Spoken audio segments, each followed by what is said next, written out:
নমস্কার বন্ধুরা, পলি kitchen with বিলিসপুর আপনাদের সবাইকে স্বাগত জানিয়ে আজকে আরও একটি রেসিপি নিয়ে চলে এসেছি। আর আজকে রুই মাছের তেল ঝাল রান্না করে দেখাবো। প্লিজ বন্ধুরা আপনারা অবশ্যই পুরো ভিডিওটি দেখবেন, আশা করি ভালো লাগবে। মাছগুলো ধুয়ে ভালো করে জল ঝরিয়ে নিয়েছি। এখন মাছে লবণ হলুদ মেখে নিব। দিব লবণ, হলুদের গুঁড়া মেখে নিব হাত দিয়ে।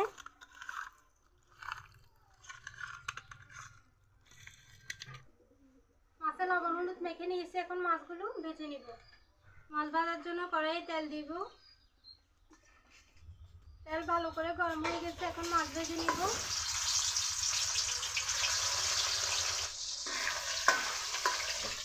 মাছগুলো ভাজা হয়ে গেছে, এখন তুলে নিব।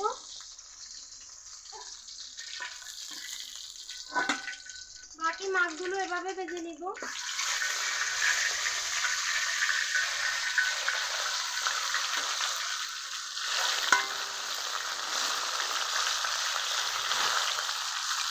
সবগুলো মাছ ভাজা হয়ে গেছে, এখন তুলে নিব।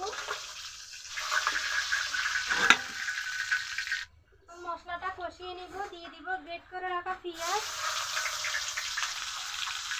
কিছুক্ষণ পেঁয়াজ ভেজে নিব। পেঁয়াজ হালকা ভেজে নিয়েছি, দিয়ে দিব টমেটো কুচি।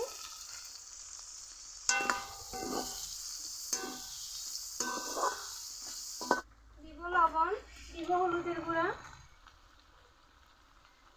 কিছুক্ষণ কষিয়ে নিব। এখন টমেটো কিছুটা সেদ্ধ হয়ে গেছে, এখন দিয়ে দিব মশলার গুঁড়া। দিব মশলার গুঁড়া, এতে তেমন কোনো মশলা ব্যবহার করবো না। আর দিয়ে দিব মরিচের গুঁড়া। সামান্য একটু জল দিয়ে আরো কিছুক্ষণ কষিয়ে নিতে হবে।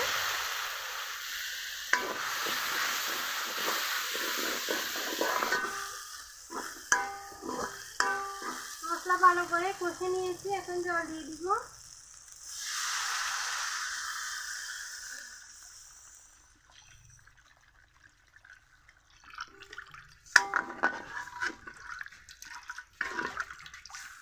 এখন ঢাকা দিয়ে ঝোলটা ফুটিয়ে দিব। দেখুন বন্ধুরা, ঝোল ফুটে গেছে। এখন আমি ঝোলের মধ্যে মাছগুলো দিয়ে দিব।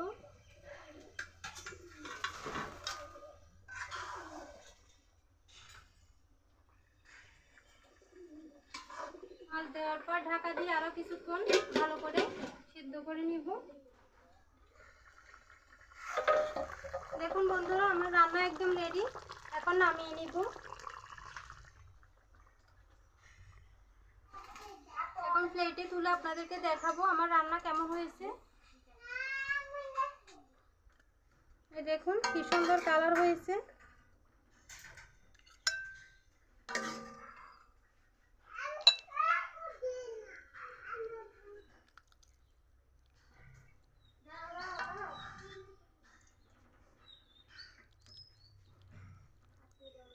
দেখুন বন্ধুরা কি সুন্দর কালার হয়েছে। এটা দেখতে যতটা সুন্দর, খেতেও ততটাই ভালো লাগবে। তো আমার রেসিপি কেমন লেগেছে কমেন্টে জানাবেন। যদি ভালো লাগে তাহলে ভিডিওতে একটি লাইক দিবেন, চ্যানেলটি সাবস্ক্রাইব করে আমার পাশে থাকবেন।